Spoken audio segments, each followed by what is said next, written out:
Қытай президенті Си Цзиньпиннің Ұлыбританияға мемлекеттік іс-сапары аясында Букингем сарайында британдық патшайым Елизавета II салтанатты кеш өткізді. Бұл Қытай көшбасшысының Тұманды Альбионға соңғы 10 жылдан бері алғаш рет келуі. Ол сапар барысында екі ел арасындағы іскерлік жобаларды, оның ішінде газ және атом саласындағы әріптестікті талқылауы қажет. Бірақ 170 адамның қатысуымен өткен салтанатты қабылдау рәсімін барлығы бірдей жылы қабылдай қойған жоқ.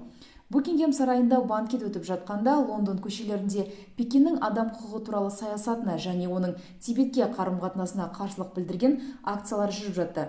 Құқық қорғаушылар Британ билігінде жақсы келісім шартқа қол жеткізу үшін өткір проблемаларды айналып өтуде деп айыптап отыр. Ресей мен ақш Сирия үстіндегі ұшулардың қауіпсіз болуы керектігі туралы келісті.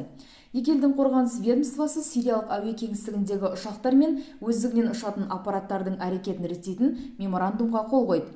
Құжаттағы ережелер мен шектеулер ресейлік және америкалық әскери авиация арасындағы қақтығыстардың алдын алуы қажет. Ресейдің қорғаныс министрінің орынбасары Анатолий Антоновтың атап өтуінше, құжатқа қол қою Ресейдің Сириядағы жағдайға қатысты қарым-қатынасын өзгертпейді. Атап өтейік, ақш Мәскеуді Сирия президентіне қарсы соғысып жатқан оппозицияны атқылаған үшін айыптап отыр. Башар Асад орнынан кетпей елдегі дағдарысты шешу мүмкін емес дейді Вашингтон. Ал өз кезегінде Ресей әуе операциясының басты мақсаты террористердің әрекетін тоқтату деп сендіруде.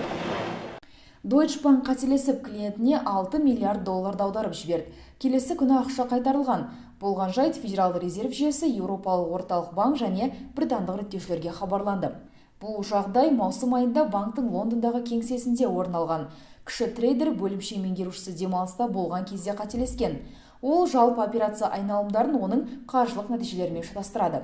Қазіргі уақытта Deutsche Bank қайта құрылымын өзгертіп, банк саласындағы жоғарғы нәтижеге жеткен адамдарды басшылыққа келуде.